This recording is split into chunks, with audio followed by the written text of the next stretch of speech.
Kia ora, ahead in tonight's bulletin. A state of drought has been officially declared in the Bay of Plenty. Children's Commissioner Dr Russell Wills was in town yesterday visiting Rotovegas Health and the Youth Centre.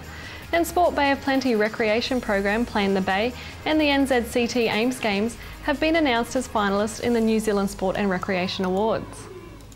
A state of drought has been officially declared in the Bay of Plenty today, bringing some much needed relief to farmers in the Rotorua region. Local MP Todd McLeay says he's been meeting with farmers who have been struggling with the abnormally dry conditions. He says the announcement will provide farmers and their families with the additional support they need. Extra government funding will now be available to coordinate support for the farmers through local organisations like the Rural Support Trust. Standard assistance is also available from Work and Income.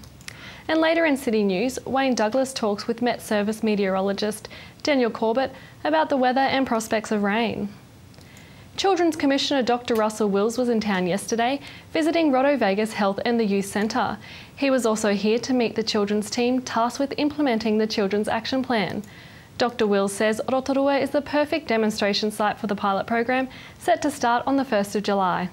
Rotorua has been a great place to put the demonstration site in for the Children's Action Plan. One of the things about a place like Rotorua, because it's so nice, you attract really clever, really good people. And because it's small, everybody knows each other. So the foundation to build a really good children's team is here already. This is a really good place to be a demonstration site for the Children's Action Plan. Dr Wills also has high praise for Rotovegas Health and the Youth Centre. Well, youth one-stop shops are a relatively modern idea, but it's based on what I was talking about before. So what you've got here at Rotovegas is a specialist designed youth health and venue where you've also got social service delivery and games and activities happening all at once.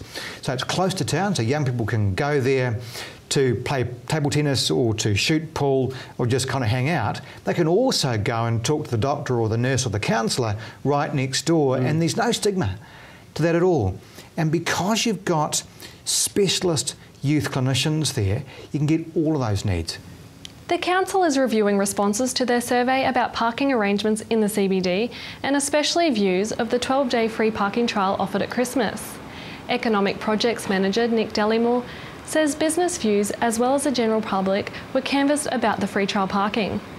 So our 12 days of free parking within the CBD leading up to Christmas, 12 days of Christmas, that was a direct response to a public meeting with a lot of the businesses from the CBD, and we basically took that back to council, and we went out there with a trial to see just how it would all go.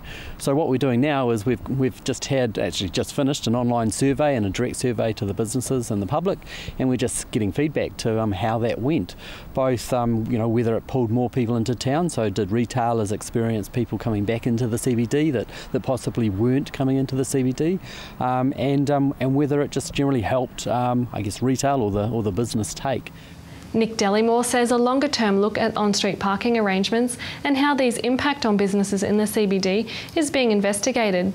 He says from that, a report and recommendations will be prepared for the Mayor and councillors to consider as part of the process for developing the council's annual plan and budgets for the 2013 to 14 year.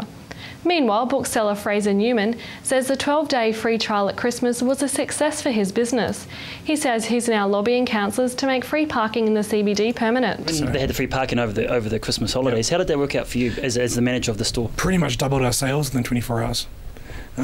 Amazing impact. It was a very successful trial. Good stuff. Do you think they'll do it again next year? We want them to do it immediately, full-time, free parking. The Rotorua Youth Council has held their first meeting. Youth Councillor Kelsey Rose Whiston says this is her second term on the council and she's ready to step up and make a difference. Youth Week last year, we put on a couple of events for youth, get them involved in positive things, sports events. We had an alcohol and drug-free dance party, which was really great. We also have a project that we've started, which we wanted to roll over this year. So coming in again, I'm got the background, so I feel like I can step forward more.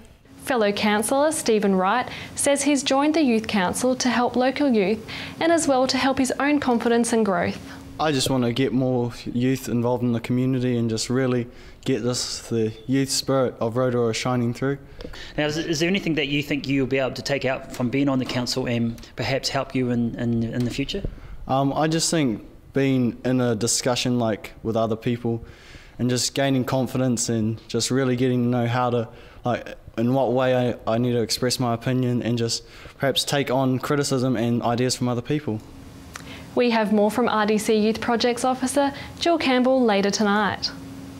And in sport tonight, Sport Bay of Plenty's recreation program Play in the Bay and the NZCT Ames Games have been announced as finalists in the 2013 New Zealand Sport and Recreation Awards. These awards, organised by Sport New Zealand, recognises outstanding contributions to the sport and recreation sector at a national level. Sport Bay of Plenty Marketing Manager Melanie Short says the Ames Games is confirmed in the Event Excellence category, with Play in the Bay nominated in the Communications Excellence category. Winners will be announced at the New Zealand Sport and Recreation Awards dinner held in Wellington on the 15th of April. Your weather update now, Rotorua, brought to you by Bidvest Food Service. Tonight will be fine with a westerly breeze and an overnight low of 11. Tomorrow for Thursday, also fine with some light winds, a high of 24 and a low of 11. And the outlook for Friday is also fine with some light winds, a high of 25 and a low of 12. And the marine forecast for Lake Rotorua, variable 10 knots with waves less than half a metre and fine. Remember, for program listings and other info or to upload video, check out our website at tv.rotorua.co.nz. Still to come tonight in City News, we ask Met Service about our weather and when rain can be expected. We meet a couple of this year's youth counsellors, and Ellen Solomon reports from the Rats Off-Road Kids Duathlon.